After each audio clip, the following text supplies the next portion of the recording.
Shalom, shalom. First and foremost, I would like to say, Kal Halal Yahweh, Bahashem Yahweh Shai, Bahashem Rakakadash. That is to say, all praise to the Most High God, whose name is Yahweh, and the name of his only begotten Son, Yahweh Shai, whom the world ignorantly calls Jesus Christ, through the Holy Spirit, Rakakadash. Double honors to the apostles and the elders at Great Millstone who taught me this truth. Shalom to the 144,000, as well as the rest of the hopeful elect of Israel, scattered abroad through the four corners of the earth. This your brother Yara Donba coming back at you with I hope to be another short yet edifying lesson. All right, and I'm gonna title this one "These Are the Times." All right, and as you can see by what the thumbnail is gonna be, right?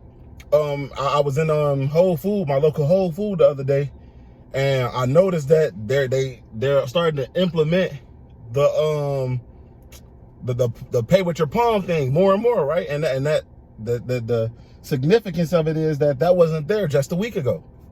All right, it wasn't there, man. So I took a picture of it, and I was hoping that the Spirit allowed me to make a video and bring out some edification on it. You know what I'm saying? So without further ado, man, we understand what that's dealing with. We understand that is the gradualism that's bringing us closer to the MOTB spoken about in Revelation 13 and 16, right? So without further ado, okay, it wouldn't be a video on the mark without bringing it out. So let's just grab it, man.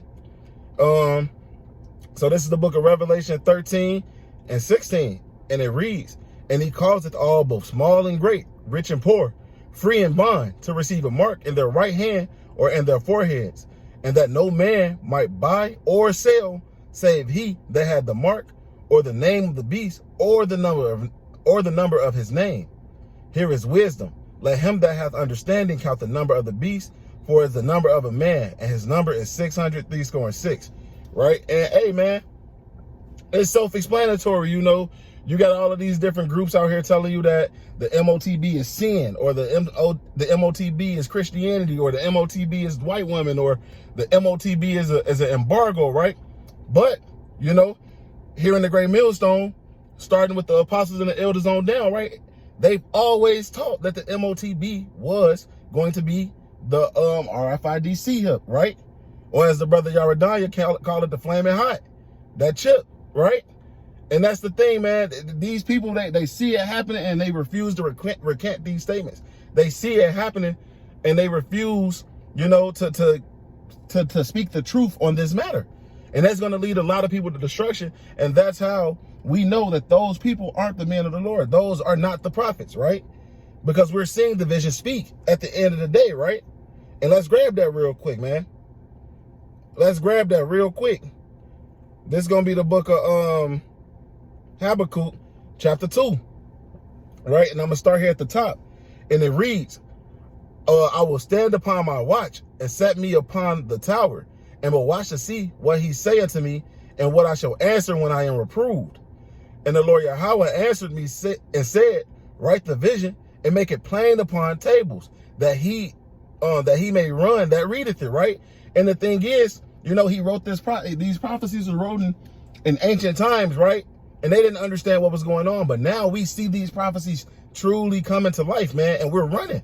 We're the ones that are running with it. We are the ones who, you know, the scriptures say that knowledge will be increased in the last days, right? So we're receiving the knowledge, we're receiving the true understanding and the true breakdowns on what these prophecies are. And in this aspect, we're talking about the MOTB, right? We're understanding what's going on. Okay? So yes, we understand all these things, man. We're reading it and we're running. And we're running to and fro trying to tell our people and warn our people, but they don't listen. We're on our watchtower, but they are not listening. We're blowing the trumpet, but they don't care. You know? And that's going to be to their destruction at the end of the day, man, because they don't want to listen. All right? Continuing on here in verse 3, it says, for the vision is yet for an appointed time. Right. And that vision that was for an appointed time is for this time right now. These end times that we're living in. You know, we're waiting for the day of the Lord to come. Right? When all the elements shall be dissolved with the fervent heat. We're expecting that day. We're expecting the day when they make this MOTB mandatory, man, which we're telling you again is the RFID C-Hip, man. We're expecting these things to come to pass. Okay? It's for the appointed time, and we're Lord willing, man, we are in that appointed time. We see these things happening more and more and more, right? So I'm going to read verse 3 again. It says, for the vision is yet for an appointed time, but at the end it shall speak and not lie. And that's the thing, man. The vision is speaking now. We're seeing it happen. We're seeing all of these things play out right before our very eyes. There's no question about, as you see all of these things going digital, right? As we see the de-dollarization, as we see BRICS forming their own currency, we see all of these happening. The vision is speaking, man. The vision is speaking. And those who choose not to believe, or those who want to try to come up another way, that's going to be destruction to them. All right? Continuing on here, it says, though it tarry, wait for it, because it will surely come and not tarry. Hey, and it's coming fast, man. Yeah, it's moving at a steady pace, you know, hey. But, hey, it's coming fast, bro. You seeing all of these things happen back to back to back to back to back.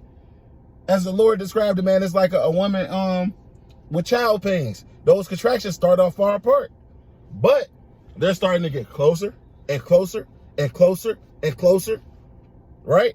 To the point where, like I said, man, everything is happening back to back to back, okay?